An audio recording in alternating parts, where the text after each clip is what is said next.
Well, listening to that was the leader of the Scottish National Party's Westminster Group, Ian Blackford. Good morning. Thank you very much for joining us. Morning, Sophie. Interesting listening there to his comments about President Putin and his nuclear arsenal, the threat from that. Is it really the time right now to be talking about removing the Trident nuclear deterrent from an independent Scotland? Well, the point is, I think people have said over many decades that having nuclear weapons was a deterrent. I think everything that we see today, that you've got someone that you don't know if they're prepared to press that button or not. Sophie, there's been a massive missed opportunity over the course of the last decade, because we should have been getting round the table with the Russians and others and making sure that we were reducing the threat from nuclear weapons, reducing nuclear warheads. We're in a very dangerous situation. The world is very unstable. We're dealing with the situation in Ukraine.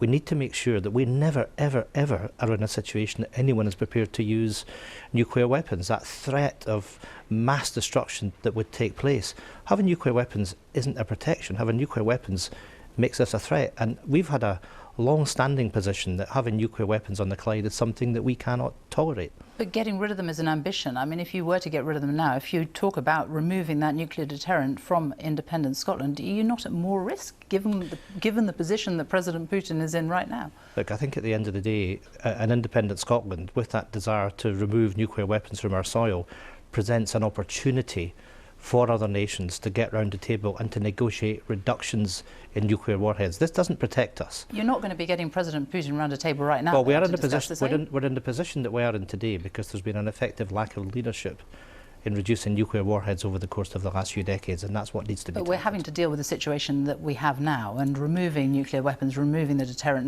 right now. That's my point. Well, look, is it a good time to do so? If you put this in a broader context, and I think it's interesting seeing what's in the Sunday Times today about the lack of preparedness, the lack of support for Ukraine over the last few years.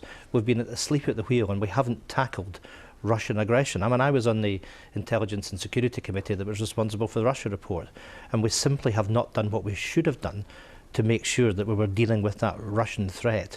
And it's the lack of ability of UK governments over a number of years that put us in the position that we're now in. It's that lack of leadership, and we all must feel the pain and the anguish of our friends in Ukraine that are bearing the brunt of the Russian attacks. These mass graves that we're seeing around the country, and of course the nuclear element is part of this, but it's lack of ability to control Putin that's got us in the position that we're now in. Are you comfortable governing Scotland in partnership with a party, the Scottish Green Party, that actually wants us to withdraw from NATO? The SNP position is very clear, that we wish an independent Scotland to be part of NATO. We stand shoulder to shoulder with our allies. So how do you square that with the party that you're governing with? Well, the fact is, what we want to do is to make sure that we give leadership to the people in Scotland. We've had an SNP government, of course, since 2007. There's a very clear position that we have as a party that an independent Scotland wishes to be part of NATO. I had parliamentary colleagues that were over in Brussels meeting with officials from NATO this week, so there is no question that our future, our destiny, is to be an independent country within NATO. Talking of independence, is the SNP government going to hold the independence referendum next year?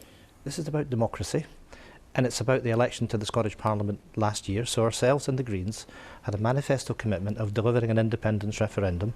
The First Minister has reiterated that in the local elections over the course of the last few days. And when's it going to be? Well, our intention is to have a referendum in the first half of the Scottish Parliament, which means before the end of 2023. But, you know, this is a question for Boris Johnson and the Conservative government.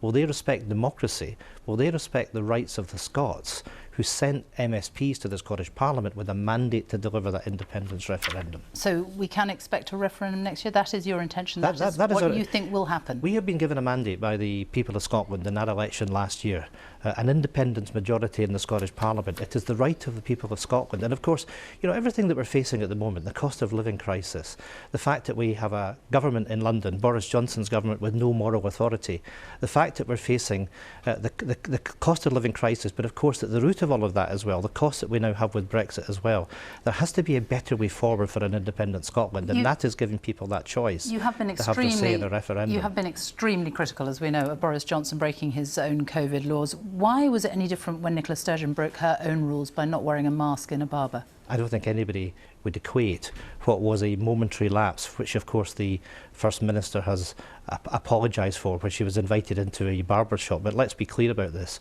What we're facing is a Prime Minister that has repeatedly lied to the House of Commons, that broke his own laws and has been found guilty, has been fined by the police, the first Prime Minister ever in office that has been found guilty of transgressing. So it's different because she only broke her rules once, and because she only broke them briefly. I don't think anybody would see any equivalence between what has happened with Boris Johnson and what has happened with the First Minister, because it's been a culture of partying which has taken place. And it's the real anger that people feel right across these islands, that people couldn't be with their loved ones, they couldn't be with them when they were dying in hospital, they couldn't visit them in care homes, couldn't have funerals, and yet the Prime Minister in London was presiding over a regime where there weren't just one party, there were multi-parties. The party that took place the night before the Queen buried her husband, and it's about that moral leadership that we expect to see, and a failure of the Prime Minister to recognise that he now no longer has that moral authority to lead. Ian Blackford, thank you.